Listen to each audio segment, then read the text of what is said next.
Reapareció la jefa de la banda criminal y acá vamos a sacar mucho jugo de lo que dice, porque dijo muchas cosas, mintió en muchas cosas, difuminó muchas cosas. Y va a estar interesante. Una de las cosas que nos menciona es que está desesperado porque le faltan dólares al país. Ok, Milei sí puede ser que esté desesperado porque faltan dólares, sin embargo la pregunta del millón es ¿por qué faltan dólares en el país? Una de las cuestiones más obvias, y esto lo vivimos diciendo, es el cepo al dólar, motivo por el cual la balanza comercial no está óptimamente, y esto es un fuerte incentivo a la importación, un fuerte desincentivo a la exportación, llevando a que sí, no entre la cantidad de dólares que debería de entrar. Dicho esto, hola, soy Rodolfo, hablamos de política y economía. A partir de este sábado sí, ya empezamos a responder de nuevo a kirchneristas. Estuve un tanto complicado, pero bueno, la cuestión, vamos a fondo con este asunto. Bueno, faltan dólares, vas a hacer un pésimo negocio para los intereses del país. Interesantísimo que lo diga la jefa de la banda criminal considerando todo lo que ha pasado. Y todo esto viene porque se esperaba un desembolso de 8.000 millones, sin embargo esto puede ampliarse a 20.000 millones de dólares por parte del FMI. Lo que quiere decir que, ¿por qué tanto? ¿Por qué ahora? ¿Por qué? Esto le hizo demasiado ruido, obviamente, a Cristina y al kirchnerismo en general, pero nunca van a preguntarse los motivos. Vamos a alguna de las cuestiones. Podríamos ver hasta 20.000 millones, incluidos los 8.000 millones en nuevos fondos, cubriendo tanto pagos de capital como el interés al FMI durante el resto del mandato de Milei. ¿Cómo es eso de que en vez de 8.000 millones van a ser 20.000 millones y encima para pagar cosas al mismo FMI? ¿Cómo es esto? Bueno, algo interesante a considerar y es que a partir de septiembre de 2026 hay que empezar a pagarle al fondo. Lo que se transforma en una carrera contrarreloj. Al FMI hay que pagarle, el bono PBI hay que pagarlo, el YPF hay que pagarlo, hay que pagar de todo. Y ya. Lo que quiere decir que si la balanza comercial no es sana, es imposible afrontar tantas deudas que, dicho sea de paso, ninguna de las que hay que afrontar en el corto plazo es de Milei. Ninguna es de este gobierno, son de o el mandato anterior, o el mandato anterior, o sea, el de Macri, o el anterior, que sería el de Cristina. La cuestión que todo lo que hay que pagar, nada corresponde, por lo menos hasta ahora, de este gobierno. Y aquí el detalle, si esto no se paga, el riesgo país se va a disparar, llevando a que la Argentina no pueda recuperarse. O sea, es un escenario bastante complicado, y sí, hacen falta dólares, y sí, hace falta levantar el cepo para juntar esos dólares. Sin embargo, hacen falta dólares para levantar el cepo para juntar dólares. ¿Se entiende? Por ese motivo, se está buscando la plata del FMI. Además, no hay que perder la frase de Cristina. Vas a hacer un pésimo negocio con los intereses del país. Será che, porque algo que me pongo a remontarme es a cuando se le pidió plata a Venezuela. Por parte, sí, del kirchnerismo, Cristina Fernández de Kirchner y Néstor Kirchner. Lo que me lleva a... Primero, ¿cuál era la tasa de interés que tenía este préstamo con Venezuela? 15%, lo que lleva a que era un muy mal negocio para los intereses del país, considerando las tasas de interés de ese momento. Sin embargo, también hay otra cuestión. ¿En qué se utilizó esa plata? Sí, en política. No se utilizó ni para obra pública, ya que ellos son los magnates de la obra pública. No se utilizó para pagar absolutamente nada, no se utilizó para dar trabajo, no se utilizó para absolutamente nada, ni siquiera para populismo. Se utilizó para ellos, simplemente para ellos. Eso fue un pésimo negocio para los intereses del país y no la veo quejarse. Si se preguntan por qué voy más rápido que de costumbre, es porque hay muchísimo por abarcar y quiero tratar de abarcar todo, pero el tiempo es tirano. Bueno, che, Milei, al final terminaste haciendo lo mismo que Macri, te falló el experimento de la escuela austríaca, estás con el agua al cuello. Primero y principal, señora, considerando lo de Bahía Blanca, considerando las tormentas de Tucumán, considerando todos los quilombos con respecto a tormentas en el país, sea un poco más empática con la gente. Porque hay gente fallecida, hay gente que perdió absolutamente todo. Y usted viene con eso, estás con el agua al cuello. Váyase a la mierda. Si usted quería hacer alguna interpretación, podría haberle dicho, metiste la pata hasta la rodilla. Listo, no ofende a nadie. No sea hija de puta. Tengo un poco más de empatía con la ciudadanía. Porque usted se hizo multimillonaria gracias a haberle robado a toda la gente que hoy perdió todo gracias a que las obras no están hechas.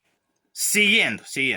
Porque te faltan dólares y tiras la toalla pidiéndole un préstamo al FMI. Ya vimos para qué es el préstamo. Como Milei menciona de que parte de ese dinero va a ser utilizado para pagar las deudas, o sea, los bonos intransferibles del Banco Central, algo que nos menciona la señora es, o sea que para vos, economista, experto en crecimiento, con y sin dinero, es lo mismo una deuda en letras intransferibles entre el Tesoro y Banco Central, que no es exigible, no tiene valor de mercado, con tasa de interés más baja y además sujeta a legislación nacional que la deuda de la Argentina con el FMI.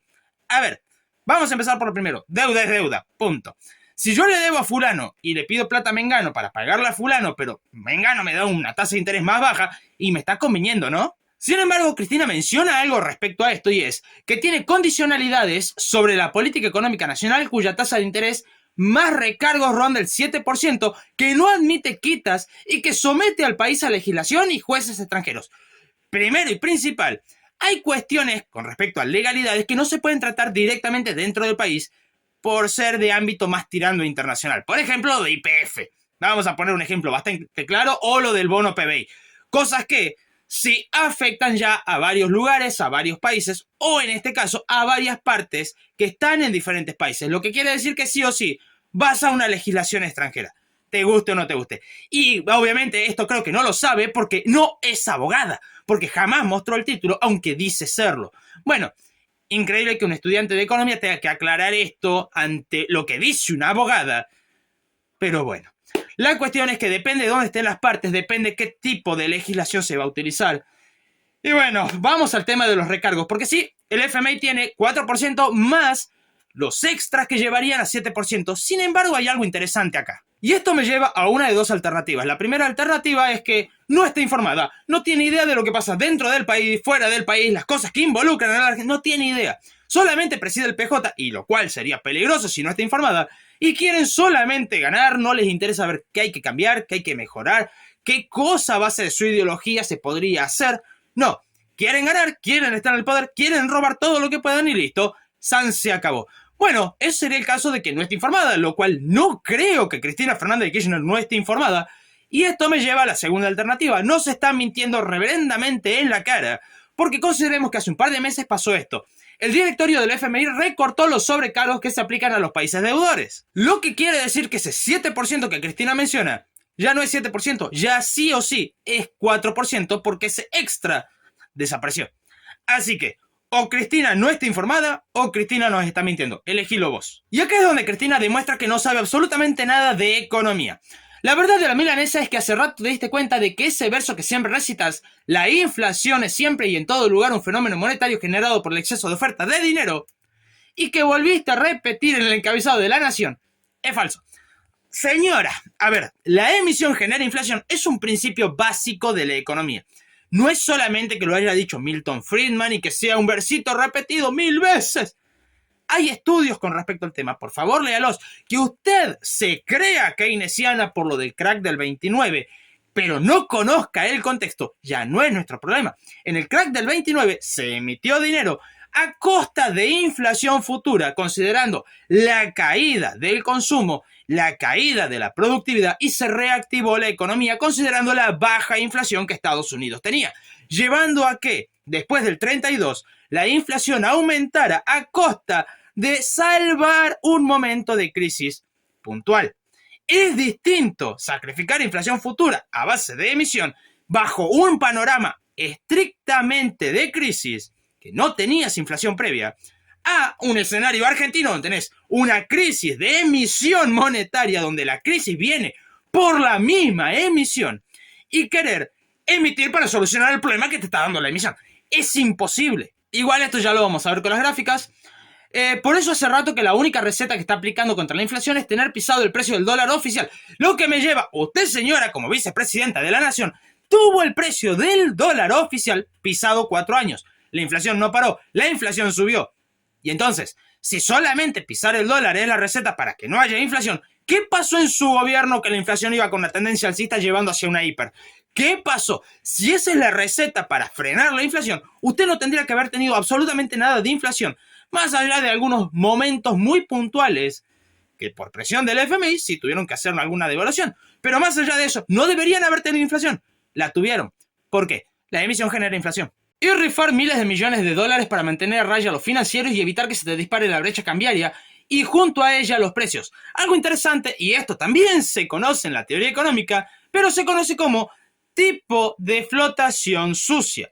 ¿Qué quiere decir esto? Bueno, tenés un tipo de cambio, no querés que suba de un cierto punto, no querés que baje de un cierto otro punto, y por lo tanto, si el precio sube mucho, vendés dólares para aumentar la oferta y que con ello caiga el precio. Si el precio empieza a bajar mucho, haces lo contrario, compras dólares y con ello sube un poco el precio. Lo que lleva a más de uno a preguntarse, bueno, pero si están utilizando esto, ¿por qué cuando baja no dejan que siga bajando para eliminar más rápido el cepo?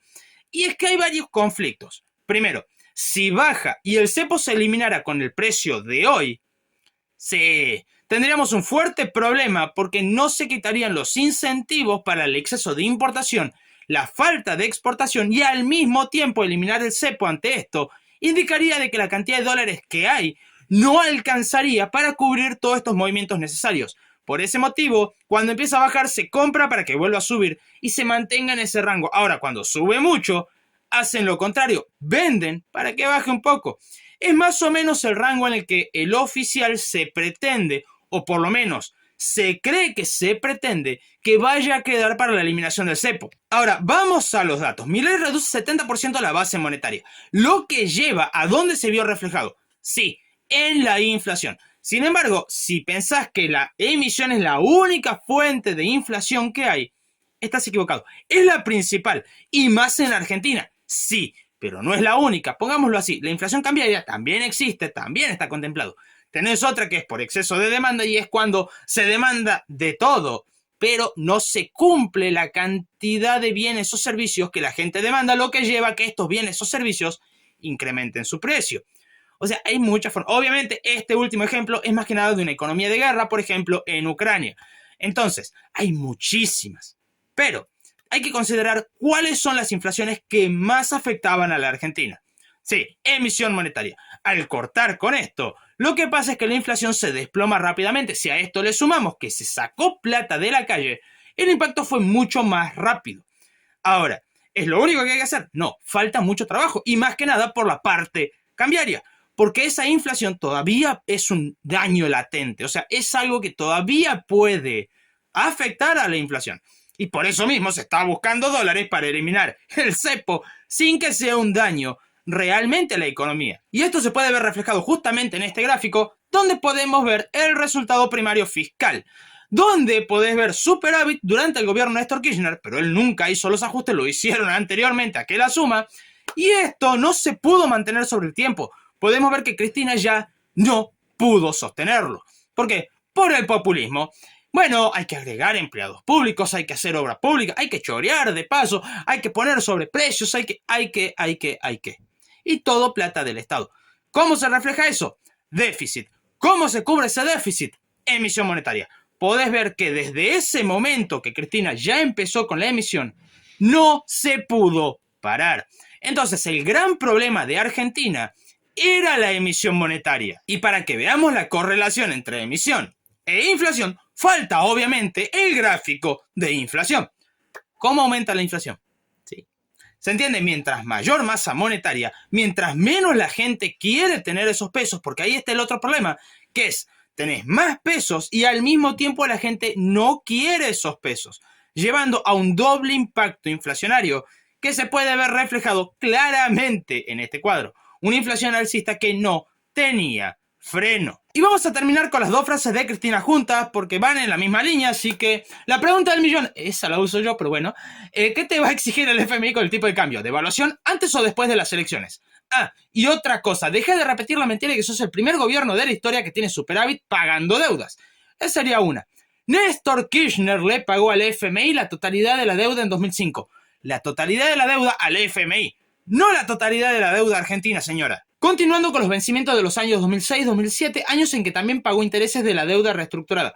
Interesante que no mencione su gobierno, porque en su gobierno, como hemos visto, había déficit nada más cubierto a base de emisión monetaria. Y como usted menciona también los cupones PBI y todo aquello con superávit. Interesante, sí, Néstor quizás pagara algún cupón PBI. Usted se hizo la zamboluda de mentir con los datos del INDEC para que no haya que pagar ningún bono PBI que hay que pagar hoy por sus mentiras, señora. Bueno, vayamos entonces a los datos. Veamos qué tanto desendeudaron al país, porque según usted desendeudaron todo el país. Ok, le pagaron al FMI, pagaron todas las deudas, dejaron un país impecable. Lo cual es falso, de antemano voy anticipando. Pero bueno, el problema es que lo único que cuenta cuando se habla para con la gente es el FMI. Es la única deuda que cuenta y sí, poco más de 9.000 millones de dólares se le debía al FMI en el año 2003, lo que lleva a que sí, es cierto, Néstor Kirchner la pagó. Pero eso no fue la única deuda que había en la Argentina en ese tiempo. Podemos ver que la deuda del FMI solamente equivalía al 9% de la deuda total argentina. Es más, le doy un textual. La deuda pública argentina se incrementó entre 2005 y 2015. 2005. Néstor Kirchner. 2015. Usted se iba. O sea, entre que Néstor todavía está en el gobierno y entre que usted se iba, la deuda de la Argentina se multiplicó. Bueno, de más de 86.000 millones de dólares, pasando de 154.270 millones de dólares a 240.665 millones de dólares.